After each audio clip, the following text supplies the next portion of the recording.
Muchas conductas que vemos de violencia contra otras personas también se están reflejando contra los animales no humanos, como se les llama. Arturo, ¿qué decir con los datos y con el panorama que traen desde Anima Naturalis? Definitivamente, Mariana, sí. A ver, lo que es la violencia es violencia, sin importar quién es la víctima, ¿no? O sea, y no hay violencia poquita, violencia ligera, violencia menor. No, la violencia es violencia sin importar el género, sin importar raza, condición social, preferencias sexuales, si eres de un grupo étnico o especie. La violencia es por especie. Siempre vas a tener tú un agresor, un sujeto activo, y un sujeto pasivo, la víctima, ¿sí? Y la víctima, al final de cuentas, va a recibir ¿qué? Sufrimiento, dolor, o se le va a privar la vida. Entonces, en ese sentido, no hay una diferencia porque es un caso aislado de un perro o de una jirafa, como decía Sandra, o peor aún, ¿no? La violencia legalizada, en el caso, por ejemplo, de los toros o de los gallos, que son otras de las incongruencias normativas. Pero violencia es violencia. Ahora, sí, nosotros como activistas por los derechos de los animales, claro que defendemos desde nuestra óptica todos estos casos porque ellos per se intrínsecamente son para nosotros son sujetos de derecho y su vida merece respeto y hay que garantizarles, ¿no? Todas estas condiciones por el simple hecho de que son animales. Sin embargo, esto no lo ven las autoridades. Esto no lo ven los gobernantes, no lo ven los legisladores, ¿sí? Entonces, como nosotros decimos, bueno, si a lo mejor no lo ves tú porque el animal intrínsecamente tiene, igual que yo, que tú, que todos nosotros, el mismo valor su vida, entonces, por lo menos por conveniencia, señor gobernante o señor político, debieras entender que la violencia hacia los animales es un detonante de violencia social. O sea, en muchos países fuera de México ya tienen entendido y asimilada esa relación y esa situación de que muchos de los agresores empiezan violentando a los animales. Ahora, si nosotros entendiéramos, si las autoridades entendieran esa relación, entonces, ¿qué pasaría?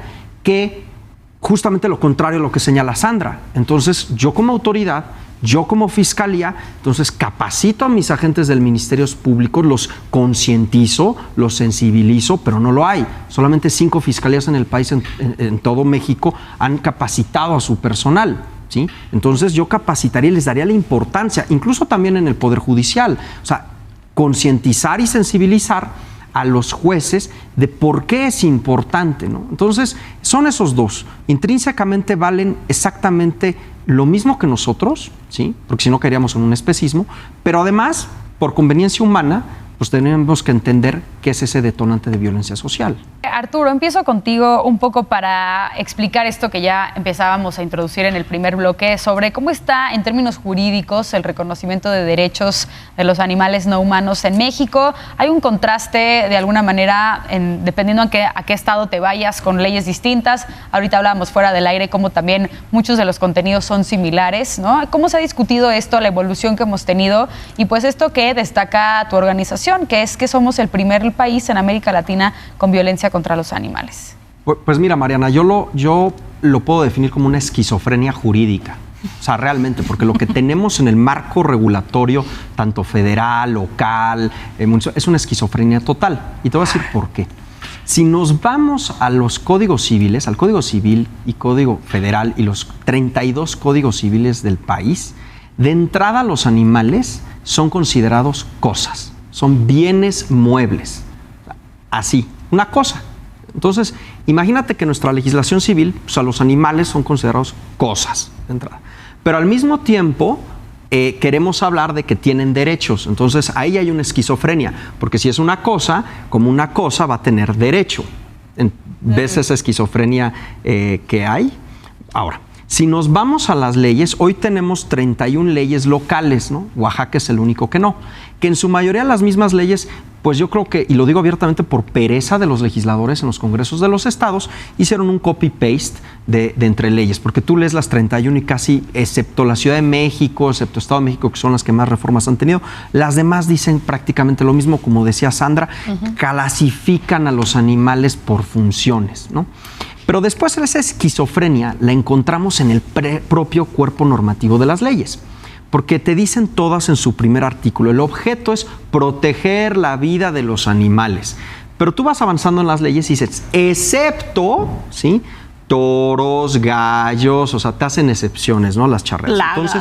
Entonces, fauna nociva, plagas. Entonces, la ley, por un lado, te dice, tienen derechos todos, pero después el legislador arbitrariamente, por sus propias decisiones, decide, no, pero estos animales no van a tener derechos, estos son exceptuados. Para terminar en esta parte de la esquizofrenia como tal, retomando en el tema de las leyes, y después nos vamos a los códigos penales, ¿sí? Y ahí es donde viene una diferencia enorme, ¿no? Como decía la cápsula, la Ciudad de México tiene una penalidad muy alta, el estado de Sinaloa y Aguascalientes tienen penalidades de 9 meses, en unos encuentras agravantes, en otros no. Peor aún, hay 9 códigos penales en los estados que excluyen del delito de maltrato animal las corridas de toros, ¿no? Entonces, volvemos a lo mismo. Ese no es maltrato, eso está permitido. Justamente lo que decía Sandra, es una violencia legalizada. O como lo que regresaba de cómo los matamos. Si nos vamos al marco federal, entonces encontramos que cómo los matamos bonito, cómo los matamos menos feo, ¿no? O lo mismo pasa con la fauna silvestre, Mariana.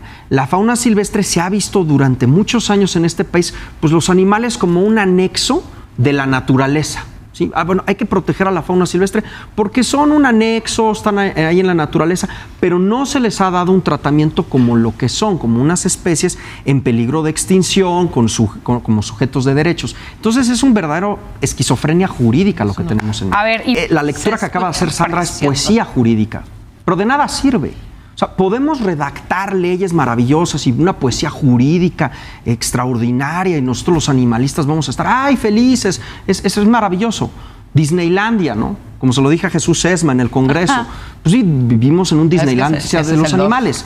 Pero si no se aplican esas leyes, la situación de los animales no va a cambiar en este país, ni en Chile, ni en Estados Unidos, ni en ningún lugar por poesía jurídica. Va a cambiar la situación de los animales con la aplicación. Sí. Y cierro con esto. Hoy tenemos cuasimodos de leyes, ¿sí? Cuasimodos. Pero es un cuasimodo, Mariana.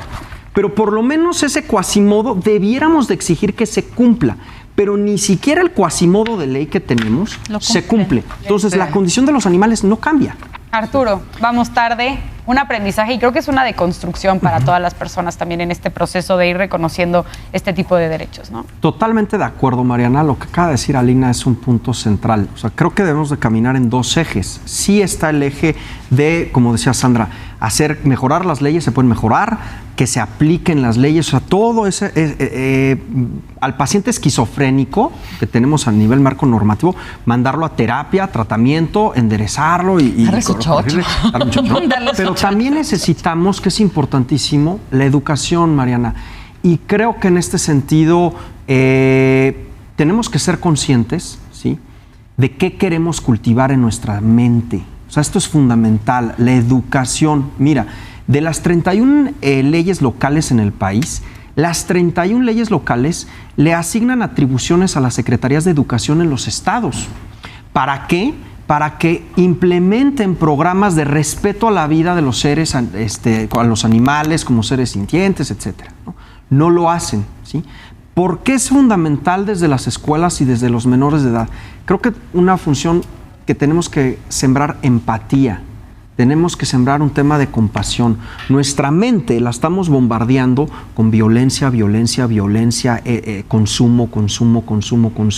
Entonces, ¿qué podemos hacer de manera individual nosotros? Como tú bien lo decías, bueno, hacer una pausa, ¿sí? Decir, a ver, ¿qué estoy llenando yo mi cabeza con todo esto? Averiguar de dónde viene lo que estoy comiendo y empezar a hacer ejercicios de bondad, de empatía, de compasión, de que un cerdo es igual exactamente a un perro.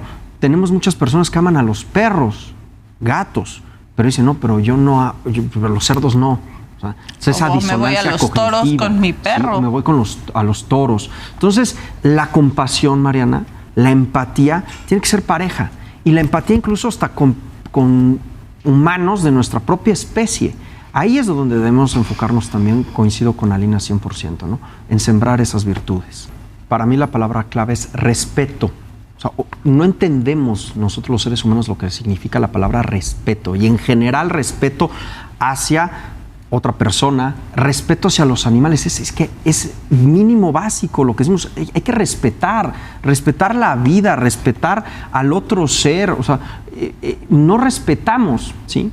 Creemos que los animales, en este caso, están para nuestra diversión, ¿no?